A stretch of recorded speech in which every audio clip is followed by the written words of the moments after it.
Because of the transfer portal, the Florida Gators offense is going to be significantly improved in 2026.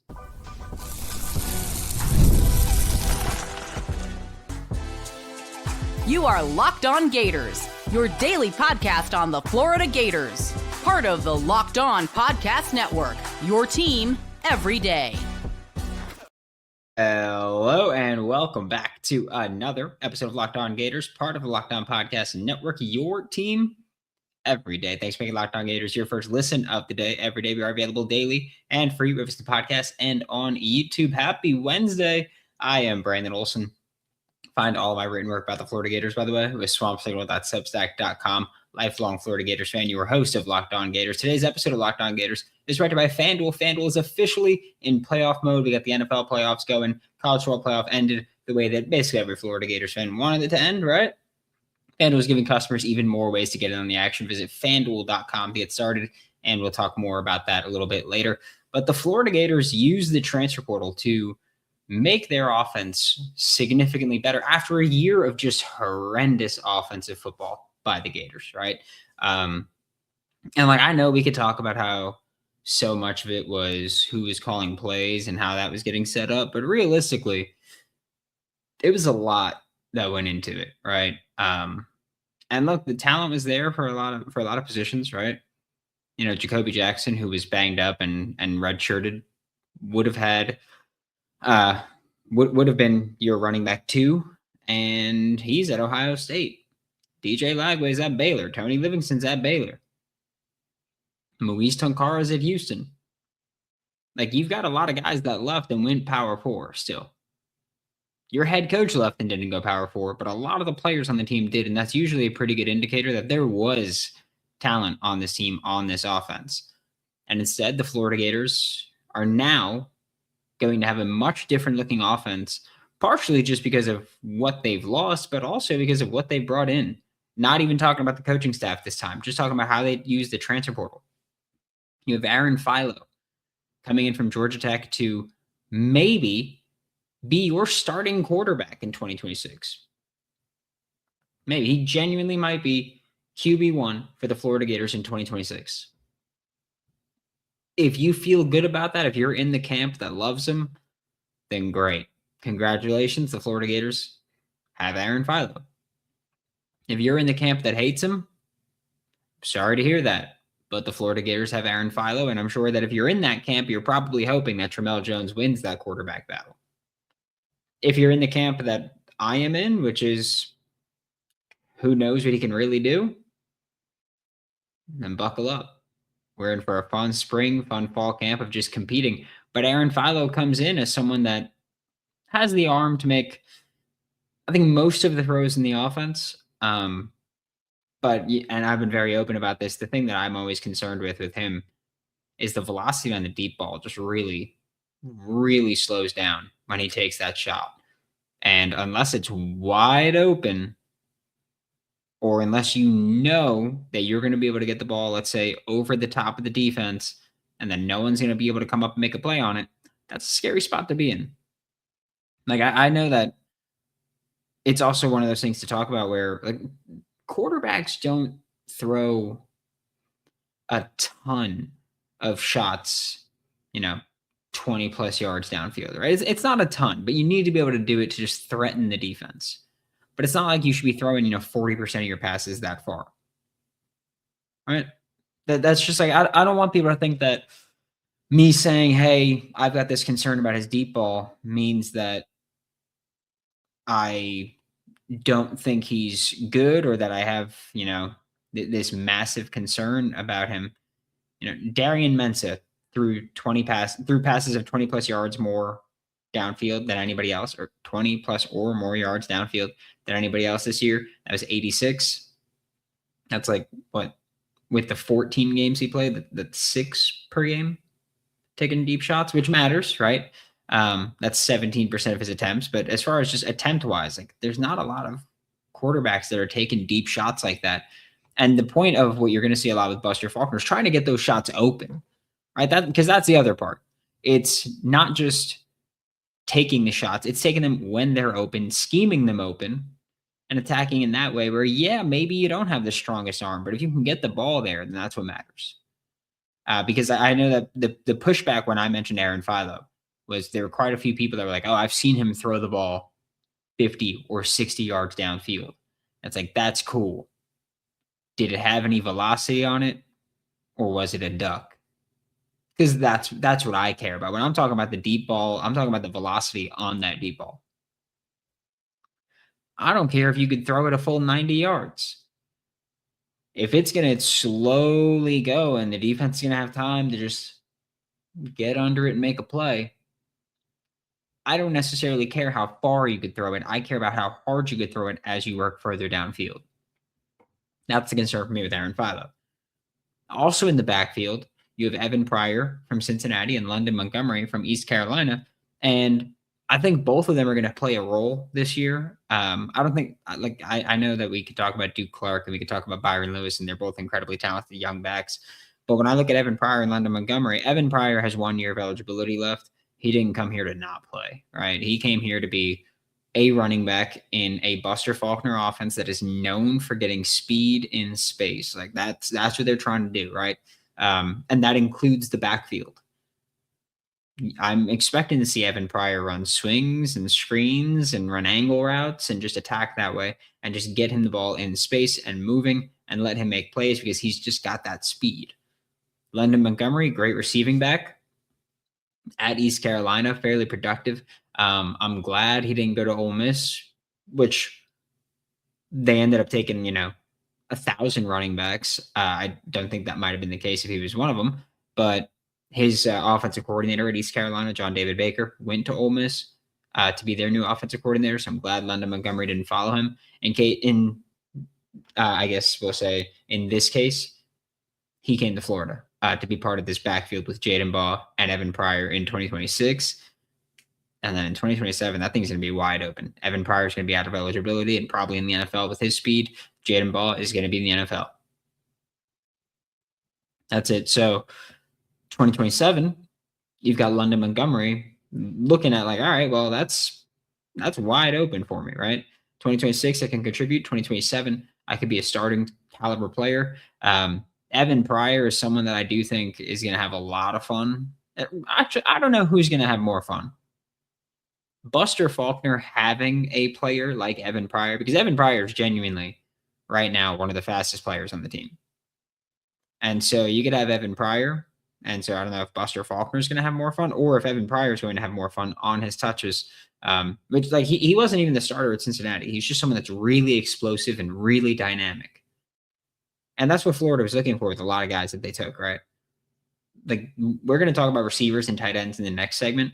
But even that, a lot of it is they were looking for more dynamic football players, more dynamic athletes. And I think that when you got Evan Pryor, you got London Montgomery, you got that kind of player. I think London Montgomery is not as dynamic, but is a more complete back. But with the current running back room you have, there's a lot of guys that can get snaps. And I'd imagine that they're going to, sort that out and sift through that, and maybe it'll change on a week-to-week basis. But that's a very talented running back room. That's the most talented running back room we've seen in Gainesville in a long while. Okay, there's a lot of speed, a lot of skill, and I'm going to say at least 3 guys that are going to get NFL looks. One that will probably hear his name called. I don't know the dates of the NFL draft in 2027, if that's even been announced yet, but I'm going to say that Friday in 2027. Probably going to hear back, get his name called there. And so it's a really talented room. They use the portal to get Evan Pryor, London Montgomery, and make it one of the best rooms in the country. And also, like I'm going to say with a lot of spots, like they've made it, potentially one of the best, potentially this. I think running back is a spot where you could say they made it one of the best. Okay. We're about to talk about receivers. That's one where I'm going to say maybe. We'll talk about it when we get back with Locked On Gators. FanDuel is officially in playoff mode every game day during the NFL playoffs. FanDuel is giving customers even more ways to get in on the action. right now, every NFL playoff game day, FanDuel users get a profit boost pack waiting for them inside the app. So each game day, you will see a pack loaded with multiple profit boosts that you can apply to bets that you like the most. So you can take your bet, take your pick, and then apply a profit boost to it to go after even bigger payouts. Just saying. So it gets juicy there. All I'm saying. While the playoffs get rolling. So visit FanDuel, an official sportsbook partner of the NFL, and grab your profit boost pack every single NFL playoff game day. Thanks again for making Locked On Gators your first listen of the day every day. We are available daily and free over the podcast and on YouTube. I am Brandon Olsen. If you want to join the Everydayer program, I highly recommend it. It's $5 a month. You just go to lockedongators.supercast.com, and it's $5 a month. You get into our Discord. You can get ad-free versions of the episode. You get access to our national bonus shows like Locked On Sports Today, the audio podcast there. There's a members-only Locked On merch store with exclusive gear going on there. Just saying, and we're going to add a $15 membership with way more to it as well. The Florida Gators use a transfer portal to improve their wide receiver and tight end rooms as well. Wide receiver Eric Singleton Jr. was the big name, right? The receiver that was at Georgia Tech for a couple of years with Buster Faulkner as his offensive coordinator, went to Auburn for the 2025 season, and then declared for the NFL draft. And then accepted an invite to the Panini Senior Bowl. It just doesn't feel the same. I'm going to be honest with you. I've spent almost a decade calling it the Reese's Senior Bowl, so it just doesn't feel the same calling it Panini. I'll get used to it, but I just want to throw that out there. But he accepted that invite, and then he decided, you know what? I'm going to withdraw from the NFL draft and enter the transfer portal. And when I do that, I'm going to go to Florida. It went quick, right? And this is a name where if you're part of the insider program, we were talking about it the whole time. That, hey, Florida is, we were talking about Eric Singleton before he declared, and then I was like, hey, I think if he hits the portal, keep an eye on him, right? Florida's going to go after him. There's a lot of ties between Eric Singleton and Florida staff right now. Marcus Davis, the wide receiver coach at Auburn, is at Florida. Buster Faulkner, of course, at Florida. Trent McKnight at Florida. Aaron Philo is a quarterback there. Bailey Stockton was in the wide receiver room with him. There's a lot of ties there. And then, sure enough, he hit the portal. And the next day was a Gator. It flew by. Bailey Stockton, who I also just mentioned, was at Georgia Tech, is very comfortable with Aaron Philo, is very comfortable in this offense. Bailey Stockton went to high school with Aaron Philo, and they were an incredibly productive duo where Aaron Philo ended up as basically the most productive passer in Georgia high school history. Bailey Stockton was a large part of that. You look at Bailey Stockton's biggest games in his career at Georgia Tech, more often than not, Aaron Philo was in that game. It's just complete confidence in your receiver at that game, in that instance. That's what you got with Bailey Stockton and Aaron Philo. Florida also went into the portal to add two more receivers that I frankly don't think are going to play a ton. But if they do, they both have their, I'll say, strengths, right? Jaylen Lloyd is someone that just committed, I think it was Friday or Saturday, from Oklahoma State. Just insane speed at the receiver position. I mean, he's so fast that when we went live, what was the quote from? I quoted Cars. That's how fast he was. That I quoted a Pixar movie, and it was faster than fast, quicker than quick, speed. I am speed. Lightning McQueen. There you go. And Jaylen Lloyd is just a track star. You know, he committed to Florida track when he was coming out of high school, ended up going to Nebraska to play football, ended up transferring to Oklahoma State, ended up choosing to redshirt out of Oklahoma State and came to Florida, where I don't know what kind of role he's going to play, but I do know that if he's on the field, I'm going to be looking for him to just see what he's going to do, right? Because when you have someone with that kind of speed, you can say really two things of, well, are you going to take the top off the defense? Or are you going to catch something underneath with catch and run opportunity, whether that's a drag, a slant, a screen, whatever it might be? What are you going to do, right? And you kind of just look to see how that speed gets used. And Buster Faulkner's offense spends a lot of time getting guys open looks underneath. And I don't think that would be any different if Jaylen Lloyd comes onto the field. He's not, the most elusive receiver with the ball in his hands. But that speed, you can't teach it. It's really tough to beat. And if you're trying to beat it and you make one little mistake, you've lost. Micah Mays is the other receiver out of Wake Forest who I think is an overall, honestly, I think the best way to describe it is just reliable. I think he's got above average speed. I think he's an all right route runner. He's got good size, listed at like 6'2". He's also got over 1,000 snaps played in his career. And I think that that's a major selling point for Florida to have him, is just with also, if I'm not mistaken, 2 years of eligibility still. But I think that's also for the coaching staff something where they look at it and they go, all right, well, we've got a guy that has plenty of experience. If he ever does have to play, we feel pretty comfortable with him, right? Because like Florida at the top has Eric Singleton Jr., Dallas Wilson, Brennan Brown III, who I haven't even mentioned yet because we've been talking about portal guys. But they do give you potentially one of the best wide receiver trios in the country and potentially one of the best wide receiver rooms in the country. I'm going to keep saying potentially until I see it from most of these guys. Eric Singleton's the only one where I'm like, yeah, he's completely proven, no doubt about it. That's it. Everyone else, I still got to see it from you. To really, truly believe that you're just like that, I got to see it. In the tight end room, Florida went for a trio of Luke Harpring, Lakota Dipri, and Evan Chiesa. I think it's pronounced Chiesa. I think it's pronounced Dipri. So we're trying here. But, appreciate you, Summerall and staff, for making the names a little bit difficult. But all three are guys that I think there's valid concerns when we talk about their ability to contribute as blockers at this level, because none of them have done it at this level, right? Luke Harpring has done it in the ACC, but one, that's not the SEC. Two, he wasn't good at blocking in the ACC.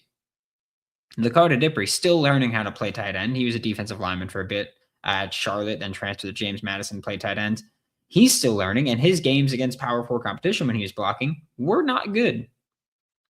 Evan Chiesa is at New Haven, or is from New Haven, which plays schools like Long Island, like Marist, Albany, all those kinds of schools. Not exactly the most fearsome physical schools, right? That's who he was playing. I don't care if he was the best blocker in the country on film there. You got to do it up against a different kind of athlete now. You're not going up one level. You're going up multiple levels. It's going to matter. The blocking, I'm not saying it's bad. I'm just saying it's one of those things where I think blocking, like tackling for me, when I watch open field tackling and I see, like I brought up with DJ Douglas at Tulane, when he came over, I was like, look, you miss a lot of tackles in space at the G5 level. You're going to miss a lot of tackles in space in the SEC. And sure enough, always. I think blocking is one of those things where, it doesn't get easier. If you're fast, you're fast, right? You might not be as fast compared to other players, but you're still fast. If you can run crisp routes, you can run crisp routes. Whether or not you're athletic enough to also separate on those routes is different. But as far as technical sound, you can do that. If blocking-wise, you get your hands in the right spots more often than not, and you're pretty sound there, that's great. But you're blocking different beasts now. They're bigger, they're faster, they're stronger. It's wild to see.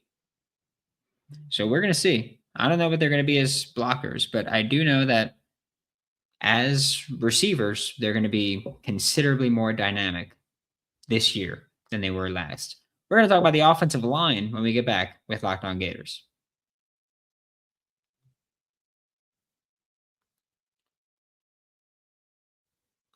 Thanks again for making Locked On Gators your first listen of the day, every day. We are available daily and free reviews in the podcast and on YouTube. I am Brandon Olsen. To wrap up today's show, we're talking about this offensive line, which is now led by Phil Trautwein. So the Florida Gators have, for the first time in, let's see, 8 years minimum competent head offensive line coach or lead offensive line coaching. And I say head offensive line coach because don't forget, Billy Napier had 2. And I actually do like Jonathan DeCoster as the second one. I actually did. Thought he was doing a quality job from people I'd spoken to. His part of the line was the part that worked.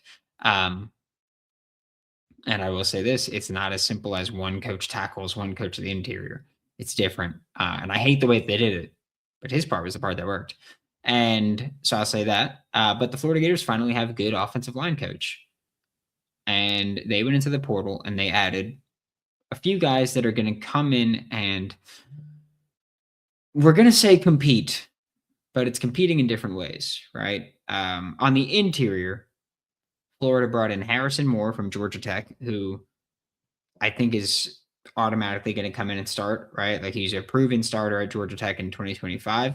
I doubt that he's going to come here with the expectation or even, frankly, the possibility that he's not going to start in 2026. I think the question with Harrison Moore is where is he going to start? Is he going to start at center or left guard are his 2 most likely spots? And I think that it's a valid question. I don't think you're going to get an answer based on anything he's done on film. I think the answer that you're going to get of where Harrison Moore is going to play is, which I will say, center's the easy one because he, of course, has been in the Buster Faulkner offense. He's worked with Aaron Philo. Like he knows how all this stuff goes. He knows how the calls and the checks, which I'm sure are going to have different names, and even to an extent, some different responsibilities. But he's led a Buster Faulkner offense before. Film might have been better at guard, but center intangibles matter more than anything else. I think where he plays is going to depend on who else steps up on the interior, right? Florida also added TJ Shanahan from Penn State on the interior. I view him as probably going to be your starting right guard in 2026. And frankly, I do think he's SEC starter quality right now. Based on his 2025 film, I think he's someone that, you watch him come in and step in and he's going to be able to play. Was a rotational guard for Penn State, but 1, they had a pretty good offensive line, and 2, they had a pretty senior offensive line. Oh, and 3, one of their offensive linemen, one of their guards, going to be one of the first guards drafted in 2026. So there's that. But TJ Shanahan's film, right guard, looks really good as a puller. Looks pretty damn sound in pass protection. And I think he's going to be a good fit for a Buster Faulkner offense. And so I view him as starting at right guard, which then leaves another interior spot open, right? That's where we're going to circle back to Harrison Moore right now, because Harrison Moore has played center and left guard. TJ Shanahan's probably going to be your right guard, although he has also played left guard. I think what Harrison Moore's role comes into play is, who else steps up? Is Jason Sandamella ready to be your starting center and you trust him to be your starting center, and that gives you your best starting 5, whoever that may be, with Jason Sandamella at center? If so, Harrison Moore can play left guard. Is Najee Harris still there at left guard and ready to be the starter and his starter quality and has impressed his coaching staff and is ready to play in this role? Is it Najee Harris? If that's the case, then Harrison Moore could be your starting center. You also got Egan Boyer from Penn State, who is an offensive tackle that has basically, if you combine all of his career snaps, 2 games played, or two starts and finishes, right? And his most recent one was the bowl game against Clemson, which wasn't great for him. I know that there's going to be I know that there are a lot of Florida Gators fans that go like, oh yeah, like there were times where he was shutting them down in that game. And there were also times where he was not at all. And that matters. Consistency on the offensive line is crazy. It was Will Campbell, who was the 4th overall pick in 2025. That is with the Patriots, was with LSU. And he was someone who was talking about how it's crazy that if if you're a defensive player, like you can get a sack every game and you're considered one of the best, or you can get a sack, once every few games and it's like, all right, like he's still pretty damn good. But if you're an offensive lineman and you give up a sack per game, you are not going to play football for long at all. Right? Like there is such a small margin of error on the offensive line where it's like if you have one thing where you mess up with somewhat consistently, it's over.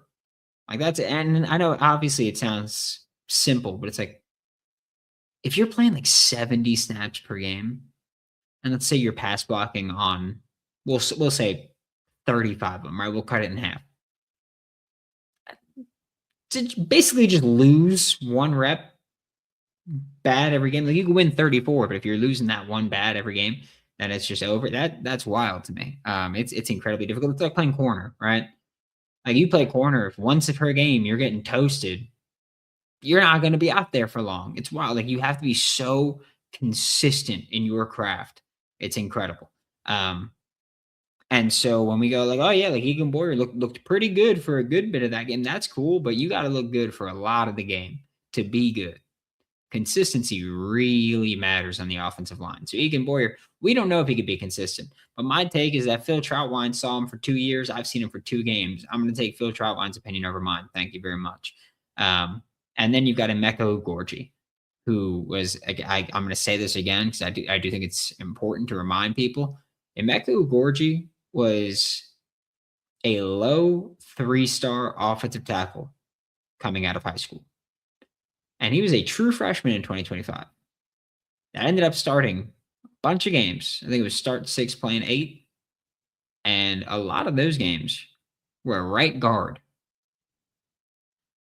I hate the idea of a true freshman starting, frankly, at any level in college. But a true freshman starting in the Power 4 level, that's a tall task. Physically and mentally, you're trying to catch up.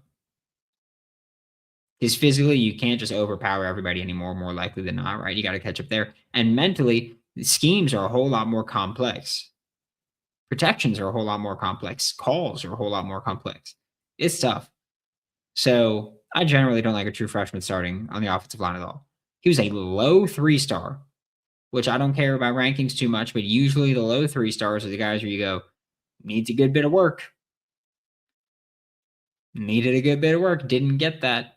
And again, started at guard when he was a tackle in high school and is going to be a tackle in Gainesville. He's going to play left tackle in Gainesville is what we've been told. Played only on the right side at Stanford. I think you could take all that, crumple it up, and chuck it out the window. But what you can say is that he's someone with 3 years of eligibility remaining, has started multiple games at the Power 4 level.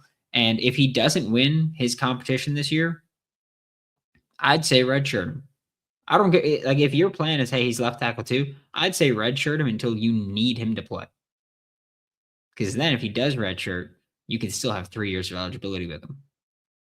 He'd be a boss by then. All right.